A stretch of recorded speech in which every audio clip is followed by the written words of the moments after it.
Well, good evening and welcome. For those of you who I may not have had a chance to meet, as you can see on the screen, my name is Carolyn Young. I'm the Director of Mission and Identity at Loreto Ministries, and it's great to have so many people online with us this evening. I'm sorry that you can't see everybody's wonderful faces, but we've had 57 people join us this evening, and I know that a number of you are in groups in classrooms and lounge rooms around Australia. So thank you for making time to be with us tonight. We have people who have joined us who are Loreto Sisters. We have students and staff from Loreto schools, and we have various Loreto staff joining us as well, so that we can explore this idea of gender equality and ask, are we there yet? This year marks 20 years of the IBVM and the Congregation of Jesus at the United Nations, and it's fitting that we celebrate the great work done by all sisters who have answered the call to advocate for justice in those hallowed halls. But before we go any further, in the Loreto spirit of reconciliation, let's pause to acknowledge the traditional custodians of the lands on which we gather.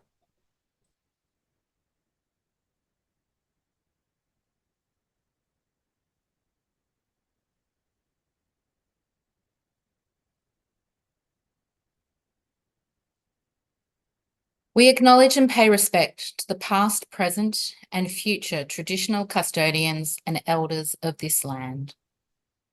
We assert our respect for the continuation of cultural, spiritual, and educational practices of Indigenous peoples, and acknowledge too that the lands on which we live and work have never been ceded.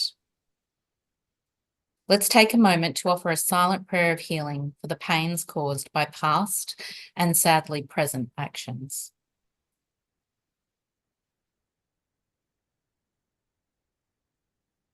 And may we actively work alongside our First Nations peoples for reconciliation and justice. Amen. On this feast day of St. Mary of the Cross MacKillop, let's take a moment to give thanks for the many strong, visionary, faith-filled and determined women who have come before us and who continue to inspire us today.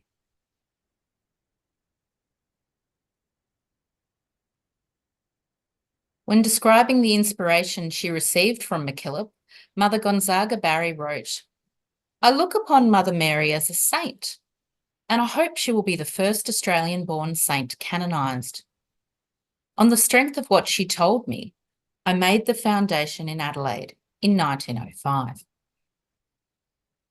Let us give thanks for the friendship shared by these women and their pioneering examples showing that women can and have come to do much, as we pray. In the name of the Father, and of the Son, and of the Holy Spirit. Amen.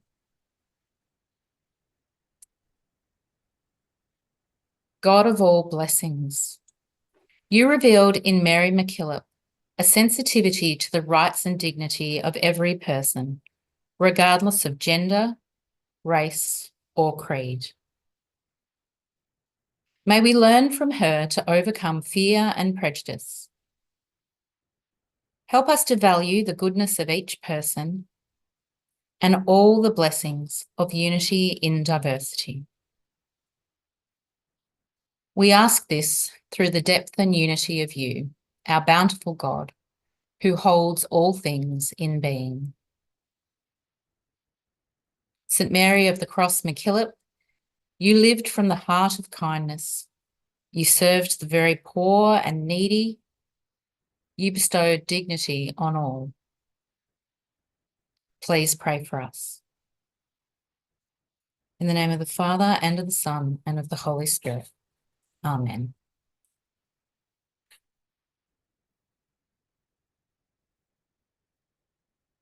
For those of you who may not be aware, the IBVM CJ UN NGO, we could all say that for fun if you like, for practice, the IBVM CJ UN NGO, you can see its logo to the side of the screen. It works at the UN with member states, UN agencies and civil society to advocate for the rights of women and girls. In March of this year, Representatives of our NGO and many other delegates participated in the 68th session of the Commission on the Status of Women, the largest ever gathering on gender equality.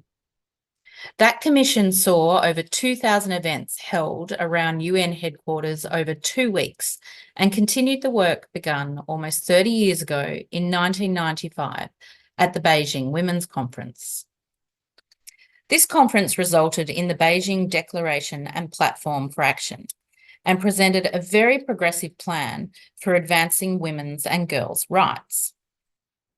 But at the current rate of progress, it will still take 300 years to achieve gender parity in all areas of our lives. Tonight, we're going to begin by sharing a pre-recorded video of our IBVM CJ NGO delegates who attended the Commission on the Status of Women this year. So if I could please ask our comms department to share that video now. Thank you.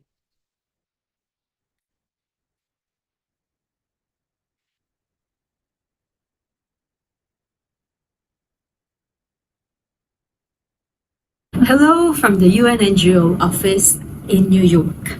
I am Janet Palafox, your NGO representative at the United Nations. As part of our 20 years anniversary at the UN, we welcome members from our network in Australia, Canada, India, Nepal, and Spain. They were here as delegates of the 68th session on the Commission of the Status of Women. Here are their reflections. I'm Cecilia Oduar. I'm from IBVM Spain. I was the NGO representative here for about 7 years. I suppose I've been very aware of the years of work that's gone into the Commission on the Status of Women. We have advanced a lot, and there may be kind of lack of imagination about what differences still exist. There's always the salary gap that isn't nearly solved yet, you know, and the care economy. It's unpaid care or badly paid care, which is the whole world of domestic work. And it's so good to see the women involved in domestic work, you know, actually standing up for their rights. You need policies to change, you need legislation to change, but you also need the funds.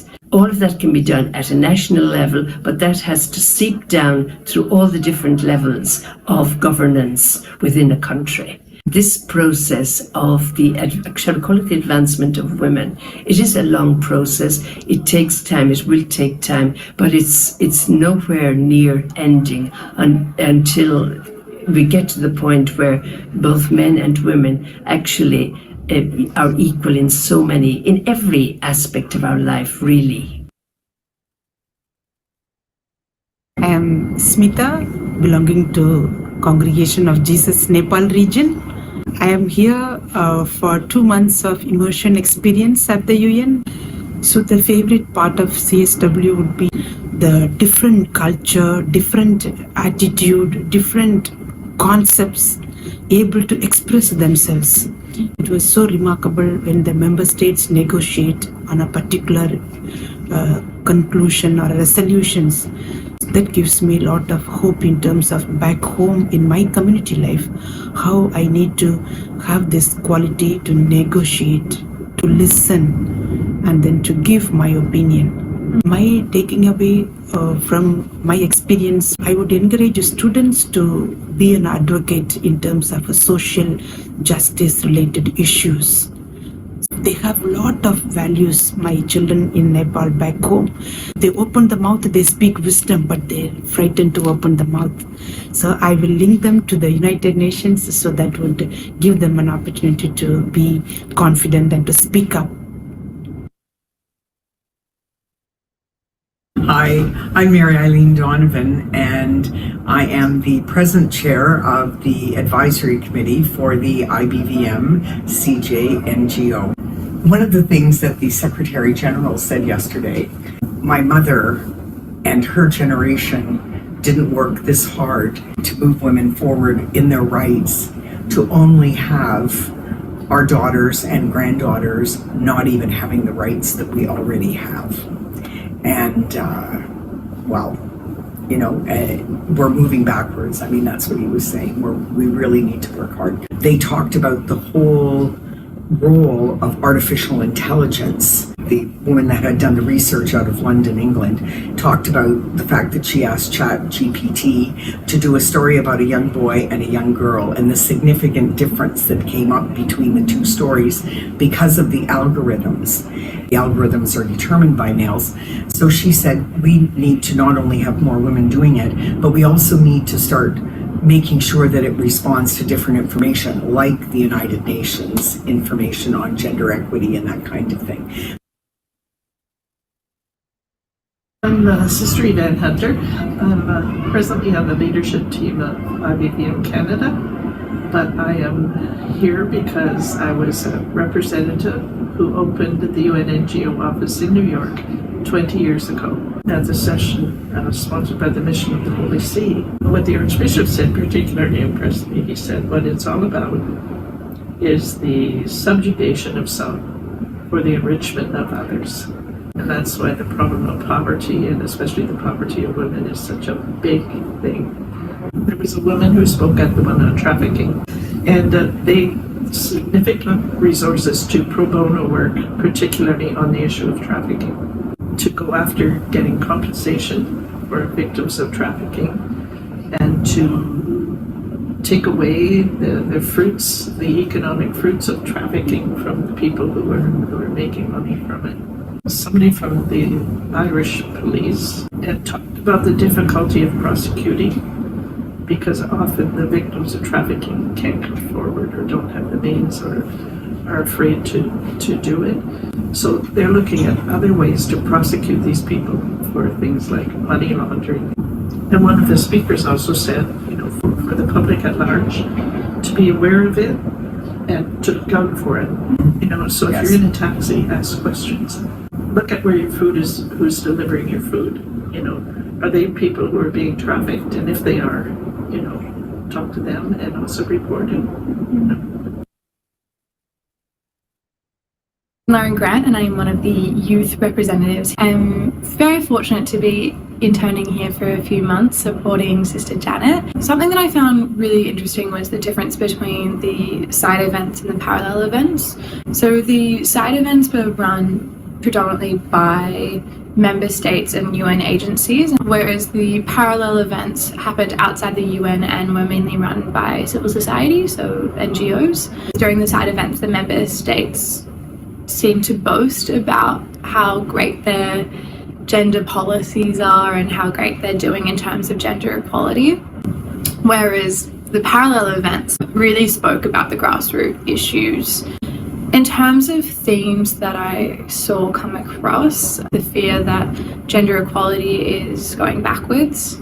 I think with the rise of ideology and conflict around the world, women are suffering and women's rights are suffering. Another key theme that I saw was the rise of AI. The industry is just growing exponentially. If we don't get women to the table fast enough, then we'll be left behind. The care sector is undervalued across the world and it is predominantly female dominated. Another point that came up a lot was the importance of data and that we can't improve gender equality if we don't have the data to know what the core issues are.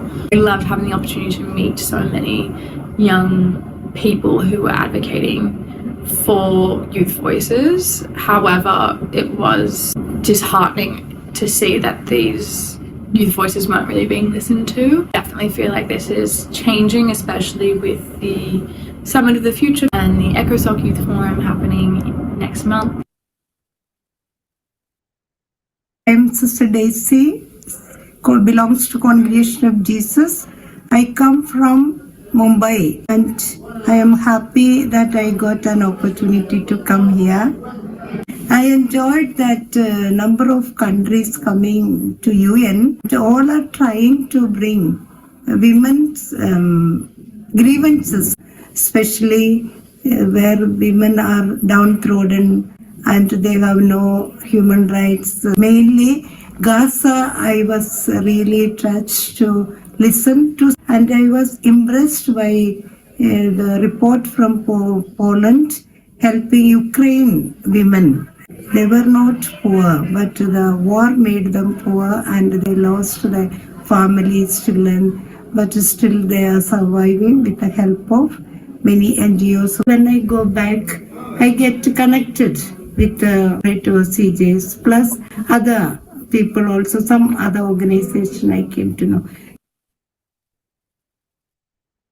Yo soy Marta Santos, de la provincia de España, y en cuanto a los temas concretos que más me han tocado, porque, bueno, pues claro, todos hemos escuchado mucho de violencia de género, de educación para el empoderamiento de las mujeres y las niñas, del tema de la trata, pero hay como un concepto nuevo que yo me llevo y que además también tiene que ver mucho con mi realidad, ¿no? Y es el tema de la sociedad de los cuidados, las políticas para los cuidados. Me ha tocado mucho porque yo soy una mujer que cuido casi sola a mis hijos y durante estos días pues he tenido que dejarlos en manos de otras personas que los cuidaran, y entonces me he sentido como particularmente implicada cuando escuchaba a mujeres hablando sobre la necesidad de compartir los cuidados para poder crecer en el tema de empoderamiento de la mujer y de igualdad de género. Me quedo eso con algunas ideas como de que esto es un cambio de paradigma social, que es necesario entender los cuidados como un derecho para todos y para todas. Es un derecho además intergeneracional, no solamente el tema de cuidar a los niños, sino de cuidarnos entre todos, de cuidar a las personas mayores, de cuidar no solo a los seres humanos, sino a toda la vida que nos rodea, ¿no? Y como en esto pues es necesaria la implicación de todos y de todas, ¿no? Y que en la medida que las mujeres asumen esa carga y lo hacen porque la necesidad obliga, ¿verdad?, están desatendiendo su crecimiento personal y su empoderamiento, ¿no? El gran reto es poder transmitir esto,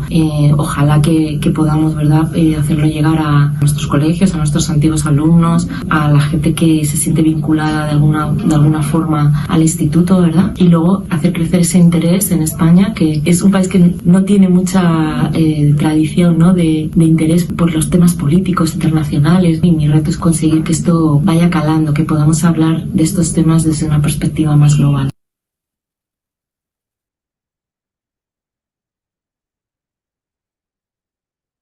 Thanks so much to Isabella and Karen in comms, and thank you to everyone involved in putting that video together.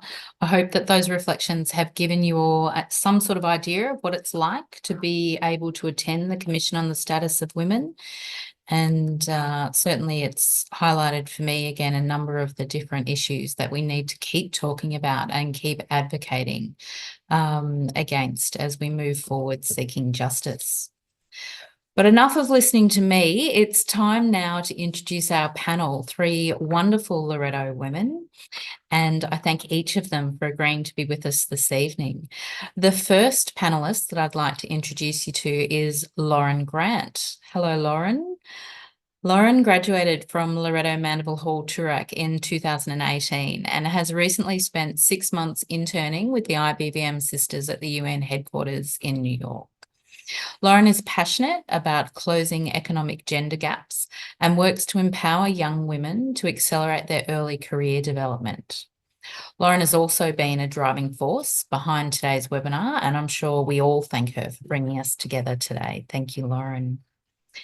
Our second panellist is Kirstin Del Beato, who currently works for Mary Ward International Australia in the role of Projects and Partnerships Manager. I say currently, as Kirstin has also worked for Loreto Education and has a great love for Loreto that she may tell us a little about later on. Thanks for being with us, Kirstin. And our final panellist this evening is Sister Chris Burke, an IBVM sister from Australia, joining us today from the Philippines. As many of you will know, Chris is, among her many talents, a theologian, one who is currently teaching in a seminary. Chris aims to help her students rethink their role and appreciate biblical stories and church structures through a feminist lens. Chris was one of a number of Loreto sisters who attended the 1995 Women's Conference in Beijing, and we thank you too, Chris, for being with us this evening. So, Lauren, before we go any further, could you please tell us a little about your time as an intern in New York and your experience of the Commission on the Status of Women? Yes, thank you so much, Caroline, and thank you for putting this together. It's so exciting to be on the panel. So I just got back from New York last week, and I've been interning there with Sister Janet for about 6 months at our UN office. And yeah, it was just the most incredible opportunity and very unique experience. Our office is directly outside the UN, and my pass allowed me to walk into the headquarters at any time that I liked. So I would often go in and just attend different meetings or conferences and then write reflections, and those are all posted on our website. One of my favorite stories is actually during my first week, I was casually wandering and I just walked into the Security Council, and all the major foreign ministers from around the world were giving statements on the Russian invasion of Ukraine to mark its 2-year anniversary. And so I was sitting there and I heard Ukraine give a statement, and then I heard Russia give a statement, and then China, and then the US. And I was just blown away that I was sitting about 50 meters away from all these very important people who were having very serious discussions about conflicts that are impacting people's real life, and interesting to see the diplomacy behind it all. That And then sounds incredible. What a wrong turn to take. I know. And then, yeah, definitely one of my favorite things was attending the Commission on the Status of Women. Every day for about 2 weeks, there were thousands of people, mainly women, roaming the UN, running in and out of meetings and sessions. And the diversity of discussions was just phenomenal. It was very eye-opening to hear the complexity and scale of issues that exist, and to realize just how much inequality does exist around the world and affects women. And during that week, as you mentioned, we had women from our network travel around the world to join us at CSW, and we all got together at the end of the week and said, how can we bring our teachings back to our community, to our network? And so we proposed the idea of hosting these webinars, province webinars. So India and Nepal are about to have one. Spain, Peru, and Canada have already held theirs. And so it's great to be part of organizing this one today. Yeah, great example of what people can do when given the opportunity. Thanks so much, Lauren. It's great to spend time with you this evening. And Kirstin, to help us get to know you a little better, could you please tell us a little bit about yourself, about your role at Mary Ward International Australia, and how this relates to gender equity? Sure. Thank you for having me tonight. My role as Projects and Partnerships Manager is exactly how it sounds. My role is to support our sisters and our partners in the field to run good projects that have outcomes really that focus on gender equality and women's empowerment. I'm really fortunate in my role in that I'm directly connected to the sisters in the field on a daily basis. So week in, week out, it might be, talking to Jacqueline in Kenya about human trafficking and modern slavery, or it might be Sister Pat Hanvey in Zambia about building a college so women can have access to tertiary education in the area that they live instead of having to commute, or not even having the opportunity at all because they don't have any money. It might be talking to Sister ITN in Vietnam about her wonderful new project about educating children who actually can't access the mainstream school system. So yeah, that's really deepened my appreciation and understanding of what the sisters actually do and how they make a difference in the communities in which they live, particularly to women and girls. Yeah, thanks, Kirstin. So many opportunities for you to connect with so many strong and inspiring women, but so many different justice issues that we still need to continue to be conscious of and to do all we can to work to redress. Thanks for sharing that with us. And finally, Chris, some of us know you well and some of us won't have had the pleasure of meeting you. So would you please tell us a little bit about your current work and also maybe about your experience in 1995 attending the Beijing conference? Yes, well, 1995, I didn't go as part of a delegation, of official delegation, so I wasn't able to do the sorts of things that Lauren's talked about being able to do, of go into the policy development areas. but there were many opportunities to listen to talks and to meet people. And it was a wonderful opportunity of just in other cultures. Mind you, it rained the whole time and we were mud up to our knees, I've got to say, most of the time. But I just shared two stories from that time that I think that stay very strong for me. One just took on extra significance just yesterday. And that was, I was standing at a bus stop and this man came along wearing a grey sort of Muslim-y type outfit. And he was by himself. Now, there weren't many men by themselves in Beijing. There were any men that were there were carting their kids because their wives were doing other things. And I said to him, can you tell me why you're here? And he said to me, well, my name is Muhammad Yunus, and I started a thing called the Grameen Bank for women to gain financial independence. And yesterday he was asked by Bangladesh to be their advisor or their prime minister or something in this change of government. And a wonderful man. And the second thing was much more heartbreaking probably, but it was the best talk I went to was a group of Palestinian and Israeli women who talked about their conversion experience to talk to each other and not at each other.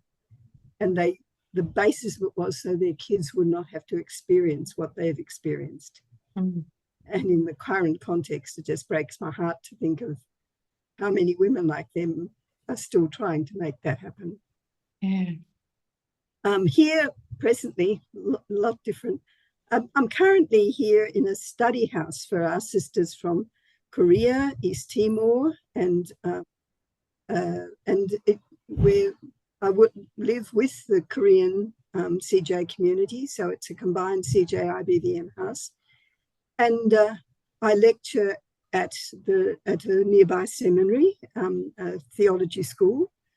And, you know, I have young men from many countries in Africa, Asia, so Vietnam, Indonesia, East Timor, Philippines, these young men who are studying for priesthood. And I see it as a real opportunity where I can help them to start thinking a bit differently about the role of priesthood, but also the importance of women and the contribution they can make. And it's a pretty big shift for some, but gradually I think it works a bit. So hopefully while I'm there. Hopefully indeed, as if we're going to truly be a synodal church, then the work that you're doing is so important for the growth of the church in our world today. So thanks, Chris. That was really interesting to hear about your time in Beijing and how the past continues to echo in our day-to-day experience today. Thank you very much. And thank you to all. At this point, we're going to move into the Q&A with our panel.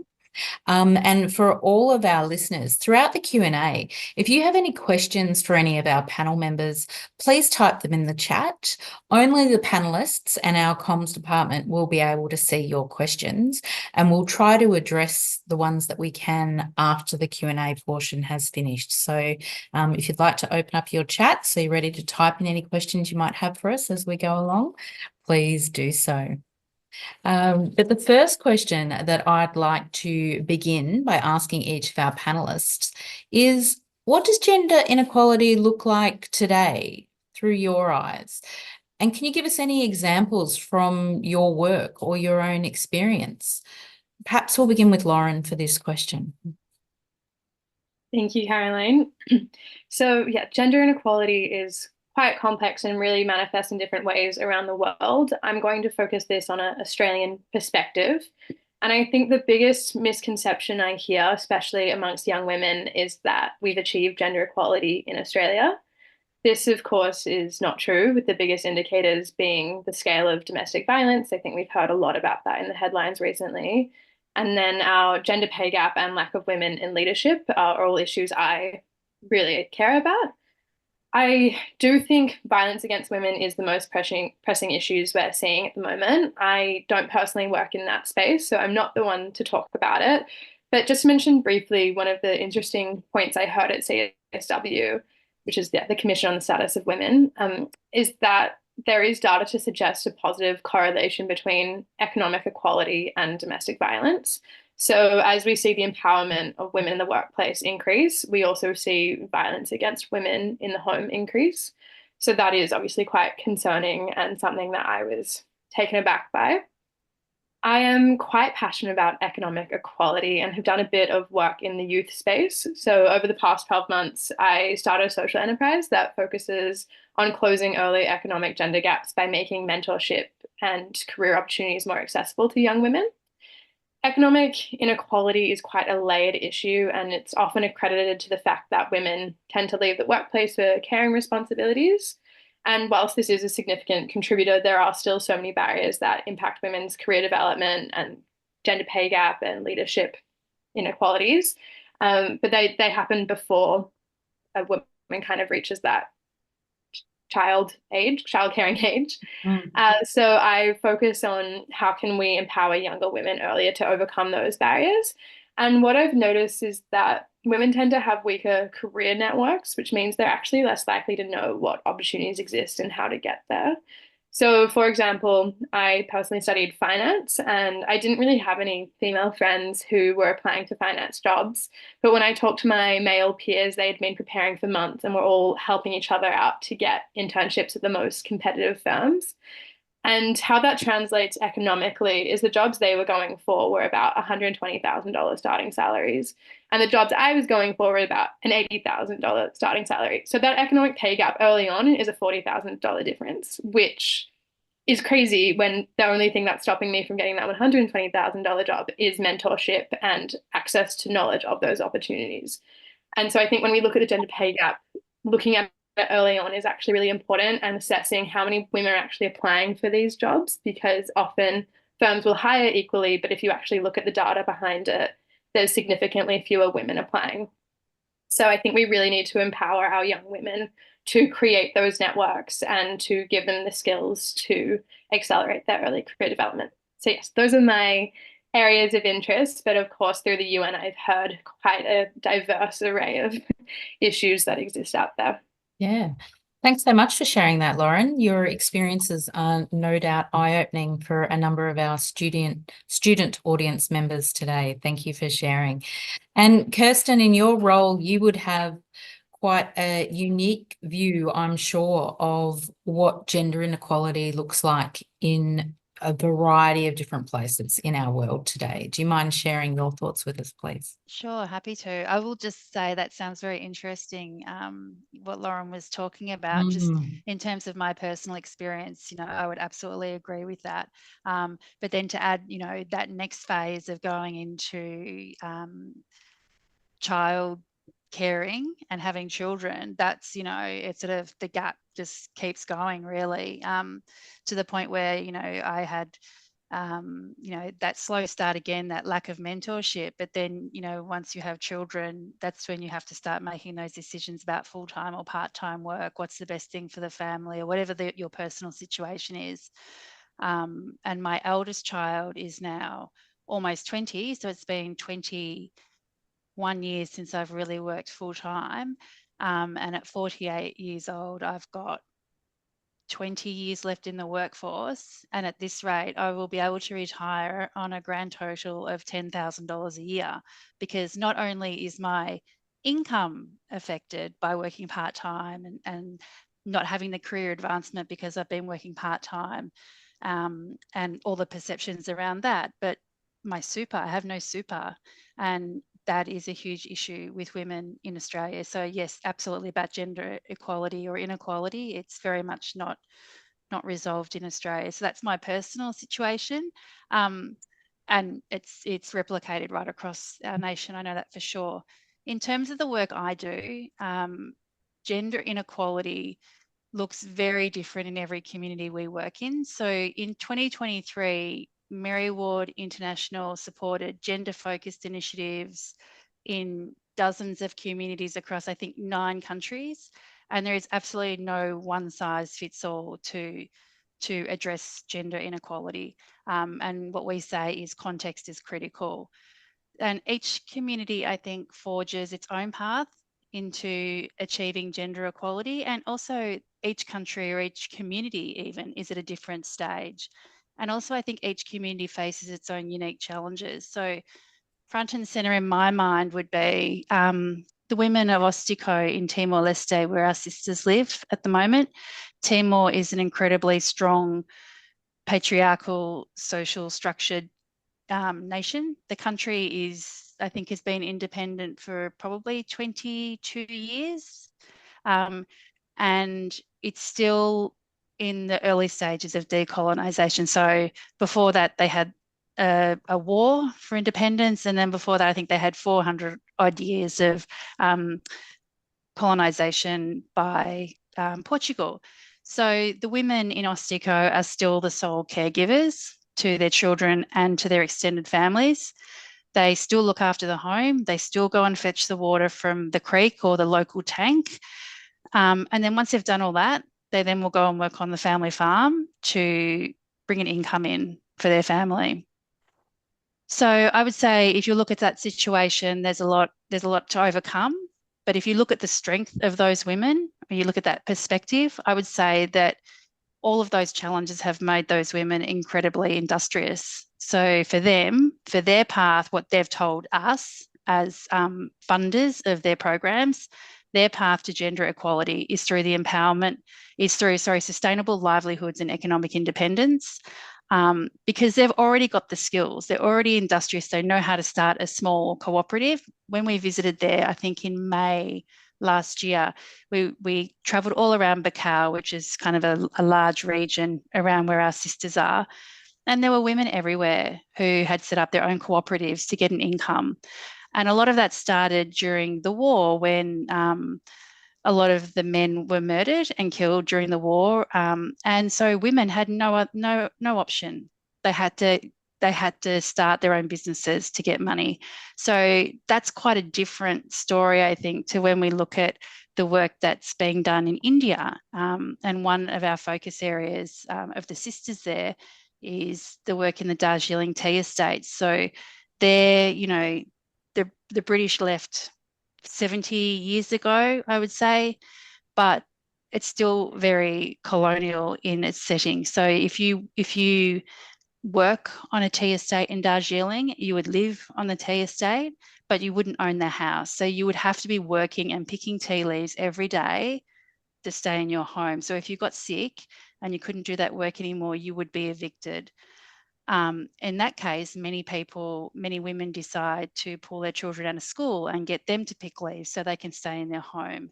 So for them, they've told us that their first critical step towards gender equality is actually about that rights awareness training and about rights access. So that's about sensitisation as well. So it's starting from a very different spot and from a very different context. Yeah. Thanks so much, Kirstin. Thank you for talking to us about gender inequality around the world, but also for your generosity in sharing some of your own story. It's only when women feel confident to share what their own experiences are, or to ask questions like Lauren did, that we sometimes learn that our experience is not the same of others. And perhaps we do actually need to look at trying to change the experience that we're having. So thanks very much for that generosity. Much appreciated. And now, Chris, to you, what does gender inequality look like today from your experience? So I said to Janet when she asked me about this, I said, I can not really talk much about society because I'm not engaged in that. I'm engaged in the church. When you ask what's gender inequality in the church look like, you want to say, raise up your hands and give up hope a bit. But so, there have been some shifts since the 1990s, I've got to say. And, when I started in the 1970s wanting to study theology, I had to go to America to study because there was no way as a Catholic woman I could study in a theology school in Australia because they were all seminaries for men. So, now I'm teaching in a theologate, and I'd be, the women would probably make up the majority in some places like Australia of students now in theology, and they're lay women. And I've just been to a conference in Macau and of women theologians, and many of the ones taking up the lead roles are now lay women. But none of that theology has come because the church has sponsored women to study, the hierarchical church. It's because women have supported each other, or women's families have supported them to study. So, we've for many years, we had a little program going out of Loreto that was helping lay women with small amounts of money just to help them through study. And so I think, that certainly some things have changed, but women's writings in theology are still often not recognized as mainstream by the male lecturers, I think, and women studying to do a doctorate are sometimes warned, well, don't be taking up a feminist issue because it won't do you any favors. So there is still a real resistance on the part of the mainstream theological world sometimes to hear that. And there are others, of course, who are absolutely outspoken in support of women. There are some wonderful male theologians and scripture scholars. I think another thing I've often asked my students is, have any of them ever heard a homily that really deals with and names and targets domestic violence? I don't know what any of us would say, but I haven't heard one. Have they ever heard a homily which is actually making that as a real issue of social justice?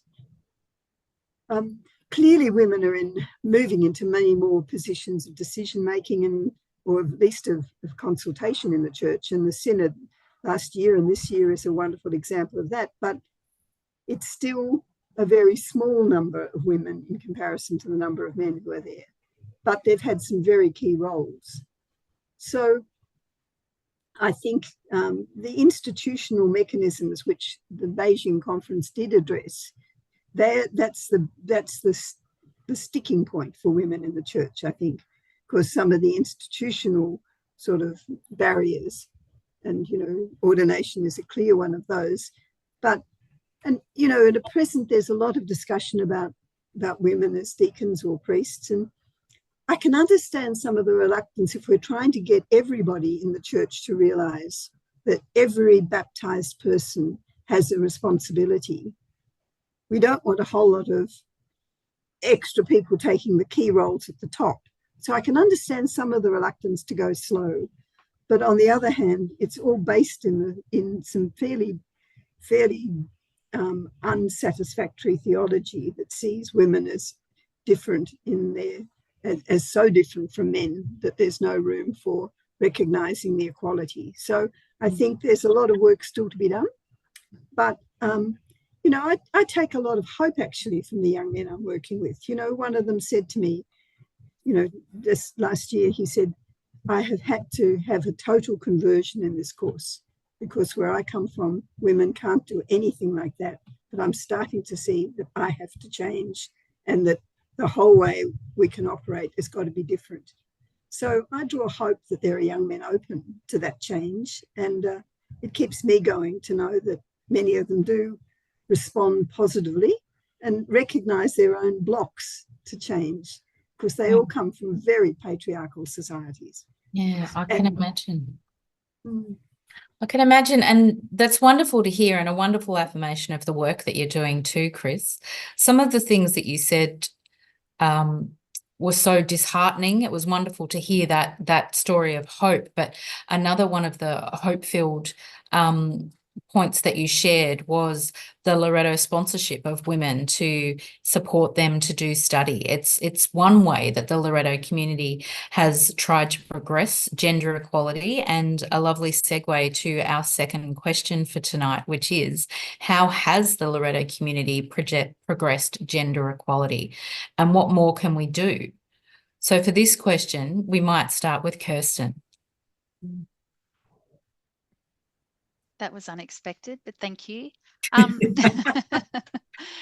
In terms, the Loreto community, I mean, which I've been a part of for some time now, I've been fortunate to witness firsthand how they've progressed gender equality through the education, through the work in country, through MWIA, and also through the advocacy work in the UN. So it's great that it's been kind of tackled from all the different areas. It would be wonderful to continue to develop those relationships as well, those connections, particularly between Mary Ward International and the Loreto schools and their students. I think as a community, we see hundreds of Loreto women graduate from our schools every year, and to have each one of them actively engaged in progressing gender equality and social justice, I think would be an amazing outcome. Mm-hmm. In terms of Mary Ward International itself, we support the work of the Loreto Sisters. That's really our key role. And what they achieve in communities across the globe is truly inspiring. As I said before, you know, whether it's combating human trafficking in modern slavery in Kenya with Sister Jacqueline, or developing sustainable livelihoods in Darjeeling, menstrual hygiene in Kolkata, or delivering accessible education in Zambia, the list just goes on and on. So absolutely, that's being progressed every single day in communities that really need the assistance. I think there's a lot more we can still do. Mary Ward International sees a real opportunity to advance women's leadership and decision making. I think the evidence shows that having those people at a community level, having people within a community with that leadership and decision making ability really makes a difference. So going forward, with supporting the work of the sisters in country, I think we're becoming more focused on initiatives that are led by local women, so from the local community, and also initiatives that develop the leadership and decision-making skills of all women and girls. Great, thank you. And Kirstin, would you maybe tell us about one project that you've supported where Loreto has achieved an outcome or is making such a difference that you at MWIA are really proud of? I know you've got so many different projects that you're in partnership with. I'm putting you on the spot. I'm not suggesting it's your favorite, but maybe if you could just educate the audience a little bit about one of the projects that you really see advancing gender equality. Yeah. We co-fund a project in India, which is depending on who the funder is. It's called Human Rights Project. It's called Legal Aid Project in India, and we co-fund that with Mission Kara, who are associated with Mary Ward International Ireland. And that project is really about ensuring that people from communities that are marginalised know their rights on legal issues, particularly around human trafficking and modern slavery, but a whole range of issues, and making sure that if they have an issue that they know how to deal with it, and connecting them with the local legal authority, which is a government authority. So this project works, I think it's through the Darjeeling Mary Ward Social Centre, and it connects the community level with the government. So those legal service centres are actually a government authority. Darjeeling Mary Ward has a legal aid service, and that connects them. So you wouldn't say automatically that's definitely a gender equality project, but what it does is most of those issues affect women more. So modern slavery, human trafficking, domestic violence, they're all things that disproportionately affect women. One of the things that we talk to our partner about, and which they've taken on board, so there is a person who does that work, a community person, and we call them a barefoot lawyer. So they're not a lawyer themselves, they're from the community, and they're trained on kind of the basics of law to support their community. And every single one of those people is a woman. So, you know, there's just all these different aspects of the project that come together and really make a difference to that community, for all those young girls and women to see, and actually men, to see these women from the community doing such an important role and making such a difference. I just think really shapes the community. Yeah, that's fantastic. And having people that know how to connect the people who are needing help with how they can access that help, such an important thing. Thanks, Kirstin. Chris, I might go to you next. So how do you see the Loreto community progressing gender equality, or what more do you think we need to be doing? was trying to think for this one. I think one area that is, I mean, I'm teaching church ecclesiology. That's my area, and I was thinking one area that our women have been involved in from many different provinces around the world is the area of spiritual direction, of helping people learn to discern what's going on in their own heart and what is it that God's calling them to next. And it's not an area that I do much in myself, but I think it's an area that's so critical for this whole process of synodality to work.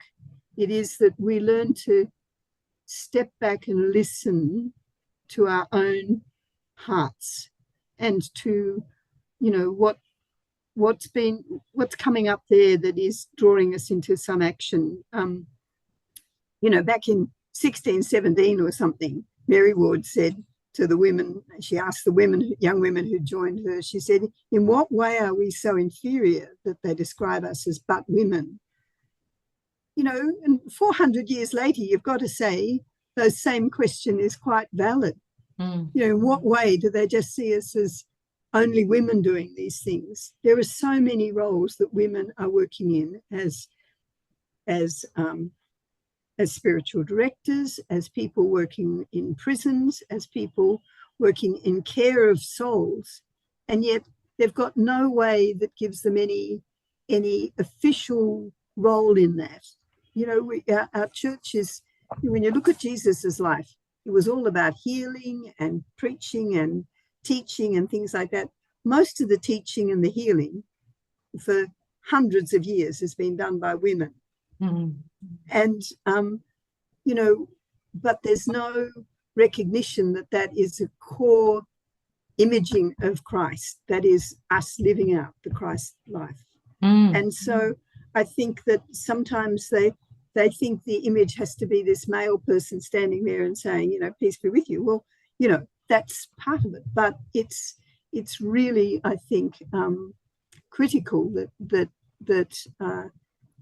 I think women do so much of the work that's the groundwork for synodality and for a synodal church, but it all just bypasses the official structures, and that makes it's good that we can do it regardless of official structures, but I think there is a role in which it has to be at some point recognised how much the women are doing and have done for centuries. Mary MacKillop's a great example of that. So I think that, when St. Paul says there's neither male, Jew nor Greek, slave nor free, there's male or female, all are one in Christ Jesus. I think we have to take that to heart as a church, and it's taking a heck of a long time to get that point through. Yeah, absolutely. And that example that you gave just reminded me of the idea of the steps that have been taken and steps that still need to be taken. It's wonderful when women are able to move into roles, but to ensure that women are acknowledged for the work that they're doing, are respected for the work that they're doing, and affirmed for the work that they're doing is another step that we need to continue to work on in so many areas. I was reading a book recently about the development of education in Australia, and as all of the friends of Loreto would know, the work of Mother Gonzaga Barry and her companions and the women that followed contributed greatly to the pedagogical life of Australia, and yet Gonzaga Barry wasn't mentioned anywhere in the book. It's an oversight that's a travesty, and one that has happened far too many times in our history to far too many women, and continues to happen today. Thank you very much, Chris. And now I'll ask Lauren, please. Lauren, where have you seen the Loreto community progressing gender inequality? And no doubt with your experience at the UN, you've got plenty of ideas on what more we could be doing. Yes, I do. So I'll speak about my experience from the UN and then also my experience as a Loreto student. I have seen in the chat that there's a question from Michelle McCarty. Shout out to the Toorak girls. Hi. Her question is that we are interested to hear what some of the solutions ideas are at the UN level to advance gender equality. Okay, now that's an interesting question because that was something that I had to really decide for myself. A lot of the time, there was just so much information coming at you, and a lot of it's often them speaking about what they're doing really well or what the issues are, that trying to get to the bottom of the solution is really hard. And there was actually a side event that I attended, and I listened for an hour and a half. The room was so packed. I was on the floor in a little bowl, and I was so frustrated because I'd absorbed all this information, but no one had given me any solutions. So I stood up and I put my hand up. I said, what do we actually do about this? How do we do this on a local level? And even after I asked that question, the answers were really, like, they didn't really come that easily. So I'll tell you what we're doing at the UN to try to progress gender equality, and then I'll share some different ideas. But what we do as an NGO is we tend to work with a lot of other NGOs in collaboration in what we call working groups. And one of the biggest working groups that we're part of is the Working Group on Girls. And together we encourage member states to recognize the experience of girls, which is uniquely different to that of women or boys. And what we do is we actually listen to girl voices all over the world, collate their recommendations, and share these with member states. I think the question I then had is, are member states actually listening, which it's hard to know. But we also provide a space for girls to engage at the UN and speak up, particularly during International Day of the Girl. We actually get a whole room for girls to share their stories, and it's a phenomenal event. If you can watch it on YouTube, I really recommend. It's just incredible what they put together. And one of my favorite memories during CSW was actually hearing from a panel of girl advocates who we had worked with. They were all teenagers, and they shared extremely personal anecdotes of their life as Black girls in the United States. And their words were just so profound, and by the end, the whole room was in tears. And I think it was really interesting hearing their stories and then comparing them to what member states are saying, and the way that diplomacy can intervene and take the humanness out of it. So I think from that experience, I guess I learned that it's so important to listen to the grassroots organizations and listen to people on the ground, and that we really need to demand that policymakers listen, and because that's how real change will be made. In terms of solutions that came out of the UN, I think the best example that I had was listening to member states who were doing a really good job. So the Scandinavian countries are always accelerating on this. And so I listened to one of theirs on parental leave, and it was phenomenal to just hear how much leave they give and how much they're encouraging equal leave by both parents. And so I think that was a really good example for gender equality. There was lots of discussions on getting more women into STEM.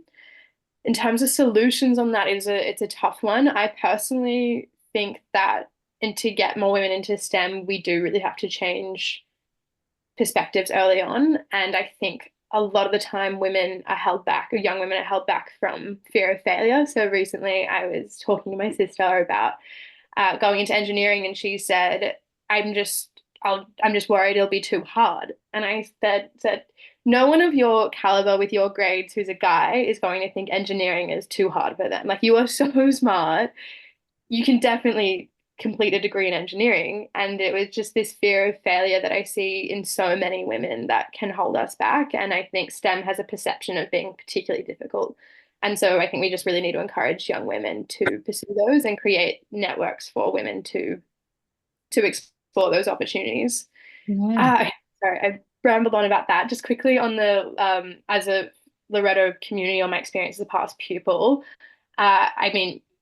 I am an example of how the Loreto community has progressed gender equality. The fact that I graduated feeling so ambitious and empowered in what I can do is a testament to the Mary Ward education and what our community has done to empower young women. I think just touching on the points that I made earlier about the fact that we need to overcome gender-based violence and economic equality, what we can do as a school or for our students is with regards to gender-based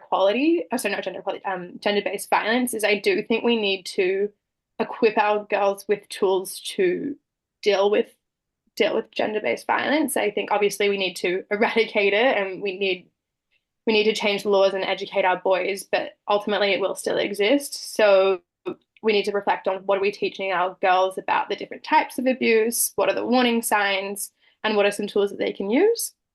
In relation to economic equality, I do think we really need to give our girls tangible career skills like networking and negotiating, and we need to help them overcome inherent fears of failure and judgment, which I see holding back a lot of young women. Yeah, that was a lot to cover. No, that's great. Thank you so much, Lauren. And you've started me thinking about our third and our final question for this evening before we start to take some of our questions from our attendees. Our final prompt for this evening asks, what is advocacy and how can we all be advocates for change? As you well know, because you wrote this question, Lauren. But I think first we'll address it to Chris. We'll give her a turn at going first, please. Chris, how can we all be advocates for change?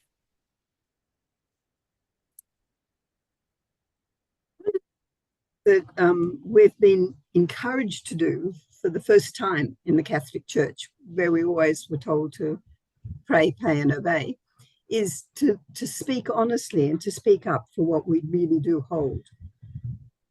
But to do that in a way that also listens, so that we don't believe, we don't have to speak up as if we've got the only bit of truth that's available.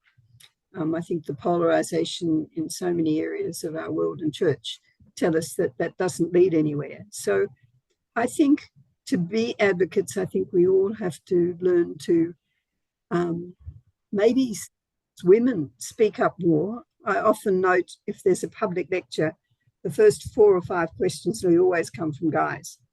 And then some woman gets to her feet because of what Lauren's saying. We doubt ourselves a lot sometimes. So I just think if, you know, one of the things is knowing ourselves well enough to be able to trust that what we querying or what we hope for or that what we doubt is a valid point. And speaking it up and bringing it to people's attention. I think that's one way of moving forward in advocacy.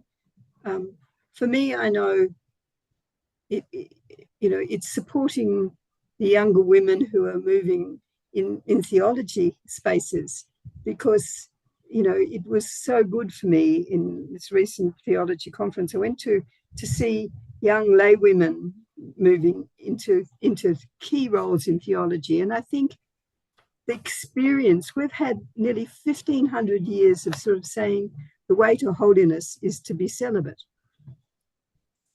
I think that's rubbish. The way to holiness, if you look at our families and the demands family puts on people, the way to holiness is to be generous to the people you live with. And our families are showing that again and again, of just how much they go the extra mile for each other, for what's happening. So I think we need to sort of deepen in people a sense that what they're doing is of God, and the people, what they're doing is holiness. It's not just being a nice neighbor, it's actually the way that they are bringing God to the world. And you don't have to be giving a homily in a church. And I think women are doing a marvelous job on that online. We're giving wonderful homilies every week on Catholic Women Preach or Australian Women Preach. They're fantastic to listen to. They give you life for the week. But we also have people who are living it in all sorts of different ways in their ordinary life. And I think we need to encourage them to see that that is where they're meeting and being the presence of God in our world. Absolutely. Thanks, Chris. Thanks for all of your insights. And I'd just like to share with you a comment that we've had come through, which says, Sister Chris, we were very interested to hear your comment about not ever hearing a homily about domestic violence. One of our students here tonight has just done an oral presentation on gender-based violence and the response of the church. Our student referenced Pope Francis and the Diocese of Perth's recent document in response. This isn't so much a question for you as a comment that your insights into the role of the church on this issue is really important for us to know about, and thank you. So thanks, Chris, and thanks to that Loreto School for sending that comment in. Kirstin, I'm going to pivot to you now and ask, in your view, how can we all be advocates for change? I think I loved what Chris said about listening. First and foremost, I think that's really powerful. To become an advocate, you need to listen and understand, and you need a deep understanding. And I think with the work that I do, if everyone's interested in learning more about the work of our sisters and advocating for justice, I think go to our website and have a look at the annual impact report that we produce each year, or sign up to our Sustain magazine. I'm a big fan of self-advocacy. So although advocacy on a national level, government level is amazing, I think each and every one of us has the ability or power to self-advocate. Sometimes we just need to be given some of those skills. And that's one of the key areas that Mary Ward International works in. It's one of the 3 key programmatic areas that we work in to achieve women's empowerment. And by that, I really mean that women learn to effectively communicate their needs. It's about asserting rights, and it's about making informed decisions about the issues that affect you. So I think that's a really powerful thing to take away in terms of your own empowerment, women's empowerment in general. Yeah, great. Thank you. Thanks very much, Kirstin. And Lauren, as our youth representative here tonight, what ideas have you got on how we can all be advocates for change? Well, yes, this is my biggest takeaway from the UN, was actually learning what advocacy is and how to be an advocate for change. I think the Loreto education instills in you a great sense of social justice. So the idea that you go out into your community and help those who are less fortunate. What's harder to conceptualize is the idea of advocacy. And I think it's a word that's thrown around, but many people don't actually know what it means or how to be an advocate. And totally agree with Kirstin and Chris that the first step is actually listening. You can't preach what you don't know. So make sure you really understand everyone's perspective before you put out your own. So once you listen, I think then you should really think about creating resources. And these resources are a great tool to drive awareness. And then they're also a great tool to share with policymakers or people who are at the top who have a position of influence to really make that change. And in those resources, it should outline the problem, but then also outline a potential solution. I think a great example of the difference between social justice and advocacy is one that I heard from our sisters during the high-level political forum. We had about 4 sisters come visit, and they shared their experience. One of the sisters shared her experience working in Canada. And so they work in collaboration with the Sisters of St. Joseph to fight labor trafficking in Canada. And so there are many migrants from Central and South America who are exploited in Canada. And so the Sisters of St. Joseph work directly with these migrant workers to educate them on their rights. So this is an example of social justice, like working directly on the ground with these people. Then the Loreto Sisters actually step in and share the stories of these workers and highlight the rights of these migrant workers via a radio channel. This is broadcasted and it draws a lot of attention to the issue, and it allows policymakers to be informed of what's actually happening. So that's what advocacy looks like. So it's taking the issues that you're actually doing on the ground and then amplifying them to make other people aware of it. In terms of how I've advocated personally, I told you I set up my own social enterprise, and that what I've done with that is I've created like social media accounts and just shared articles about gender inequality, like economic inequality, and that's collected a bunch of evidence which reinforces that the issue does exist. And then through the UN, we actually had the opportunity to meet directly with a few UN ambassadors. We met with the ambassador to Ireland, the ambassador to Australia, and the ambassadors to the Holy See. So that was really great to go actually directly talk with them and share the issues that we think are important as an NGO. And that is, that's advocacy, is like communicating what's actually happening on the ground. Absolutely. Absolutely. So what I'm really hearing, Lauren, is that you listened, you have taken opportunities to learn, but you've also created opportunities to learn. And then after listening and learning, you're taking those steps to amplify. So thanks for those wonderful examples tonight. And I'd like to thank each of our... Sorry, just before wrapping up, just wanted to quickly state, and I'm not sure if Janet shared it yet, but I have actually created a student engagement pack. So if there are students on this call who want to learn what advocacy is and how to be an advocate for change, you can use those student resources, and there's a step-by-step guide there. Absolutely. Hopefully I'll have a chance to just show our audience that pack quickly before we finish up. But first, I just want to thank each of our panelists for sharing their experiences and insights with us this evening. And I'd also like to thank all of those people who have contributed to the chat questions for our panelists. I really think we only have time to address 2 of those questions. And rather than asking all 3 panelists to respond, I might just ask the person most inspired by the question to respond. And the question that we've been asked is, as we continue to work for gender equality, what gives you hope? Does one of our panel want to share with us? What is it that gives you hope as we continue to work for gender equality? You're all going to be polite now and let someone else answer, aren't you? Come on, someone needs to go. I think it's people like Lauren and Kirstin. People to see, as an older woman, as I look back and see younger people taking it forward and taking it forward with respect and with energy. I draw a lot of hope from that, and I draw a lot of hope from the sort of the changes that, you know, when you look back, you can actually see have happened. And so I think it's looking for the small things. There was a wonderful Loonig calendar for last month, which said, you know, the smile of somebody in the street can change the way you see the whole day. If a stranger saying hello. And I think I find that quite often here, because Filipinos are very good at saying hello to you in the street. And it can lighten your day. And I think it's what Lauren's, you know, the energy with which she's addressed some of these issues. It's the younger people taking up the baton and taking it forward. That gives me hope. Thanks so much, Chris. Our second question that we're going to address is one that we actually anticipated getting tonight, and it's, what's it like to be an intern at the UN? So in anticipation of being asked that question, Lauren was kind enough to prepare a really short video of a day in her life as a UN intern. So could I please ask our comms department to share that short video with us now, please? Thank you.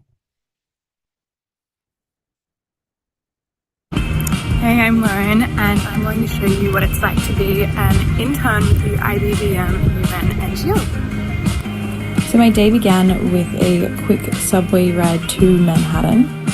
Then I swapped to the bus, which took me directly to the UN. The high-level political forum on sustainable development is currently happening at the UN, so there's lots of side events and meetings. My first session for the day was with the major group for children and youth. I then went to the ECOSOC chamber and attended a session on transforming education.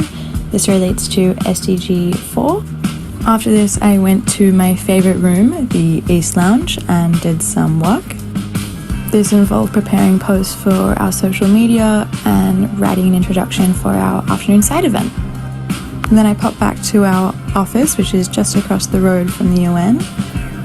We have lots of people visiting for HLPF, so it was quite busy. We then walked to the Salvation Army to set up for our side event that we were hosting. I gave an introduction and then listened to the panel speak about applying the SDGs.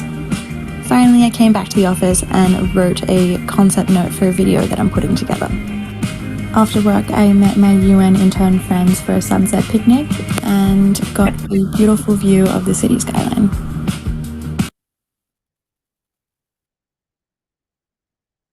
Thank you so much for that, Lauren. I mean, the opportunity just looks incredible, but what I think it's important for all of us to remember is that you sought the opportunity out, you made it happen, you were confident enough to ask the questions, to do the research, to apply, and you grasped the opportunity with both of your hands. Thank you so much for doing that and for sharing your experience with us here tonight.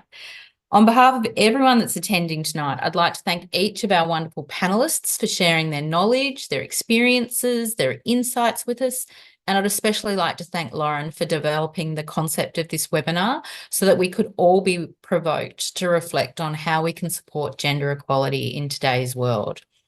If you'd like to learn more, you can visit the IBVM CJ UN NGO website, and I'm just going to very quickly show you. If you just Google Loreto at the UN, you'll be taken to this wonderful website here, and you'll be able to learn plenty more about gender equity and find some of those resources that Lauren was talking about earlier this evening. You can also, at that website, sign up to receive the latest news from the UN and the IBVM CJ UN NGO, and you can look at what Sister Janet and some of her wonderful colleagues at the UN are managing to do for each of us to help us get involved with advocacy and seek justice in our world. We hope tonight has encouraged you to ask questions, to get involved with advocacy, and to collaborate for change on gender equity issues faced by women and girls in your community and globally. Thanks to all of you for joining us, and good night.